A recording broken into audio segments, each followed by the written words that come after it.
Waziri Mkuu wa Israel Benjamin Netanyahu amesema kuwa taifa lake linafuatilia kwa karibu matukio yanayoendelea nchini Iran, ambapo raia wameendelea kufanya maandamano makubwa wakidai uhuru na mabadiliko ya kisiasa. Akizungumza mwanzoni mwa kikao cha baraza la mawaziri, Netanyahu alisema kuwa maandamano ya kudai uhuru yamesambaa katika maeneo mengi ya Iran na kwamba dunia nzima inashuhudia ushujaa mkubwa wa wananchi wa Iran wanaopambana dhidi ya kile alichokiita utawala wa kudikteta.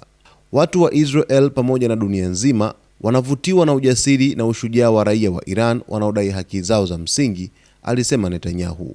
Kiongozi huyo wa Israel aliongeza kuwa serikali yake inaunga mkono mapambano ya wananchi wa Iran na kutafuta uhuru wa demokrasia.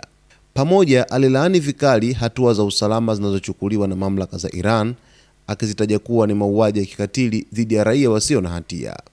Israel inaunga mkono juhudi za wananchi wa Iran za kutafuta uhuru na tunalaani kwa nguvu zote mauaji ya halaiki dhidi ya raia wasiokuwa na hatia, alisema. Kwa mujibu wa taarifa mbalimbali za kimataifa, maandamano nchini Iran yamekuwa yakiongezeka kwa siku kadhaa sasa, yakichochewa na hasira ya wananchi kuhusu hali mbaya ya uchumi, ukosefu wa uhuru wa kisiasa na ukandamizaji wa haki za binadamu. Serikali ya Iran imekuwa ikikabiliana na maandamano hayo kwa kutumia vyombo vya usalama, hatua ambayo imesababisha vifo, majeruhi na kukamatwa kwa waandamanaji wengi.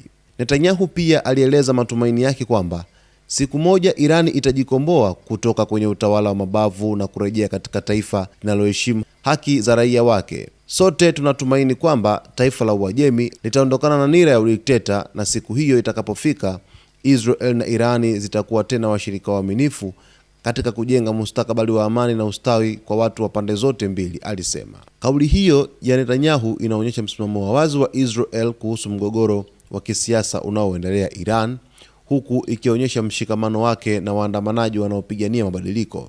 Hata hivyo, uhusiano kati ya Israel na Iran kwa sasa ni wa uhasama mkubwa, ambapo nchi hizo mbili zimekuwa zikishutumiana mara kwa mara kuhusu masuala ya usalama, siasa za kikanda na masuala ya kijeshi.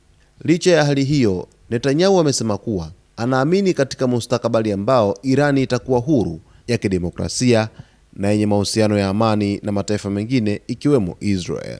Maandamano nchini Iran yameendelea kuwa gumzo kubwa kimataifa, huku mataifa mbalimbali, mashirika ya haki za binadamu na viongozi wa dunia wakitoa wito wa kuheshimiwa kwa haki za raia, uhuru wa kujieleza na kumalizika kwa ukandamizaji wa wananchi. Kauli ya Waziri Mkuu wa Israel Benjamin Netanyahu inafuatiwa na hali halisi ambayo inaendelea nchini Iran, ambapo mvutano mkubwa umeibuka kufuatia maandamano ambayo yanazidi kushika kasi siku hadi siku. Basi mtazamaji wetu wa Zone Media, usisahau kusubscribe channel yetu, kulike, kucomment pamoja na kushare ili uweze kujipatia taarifa zote ambazo zinajiri katika uga wa kimataifa.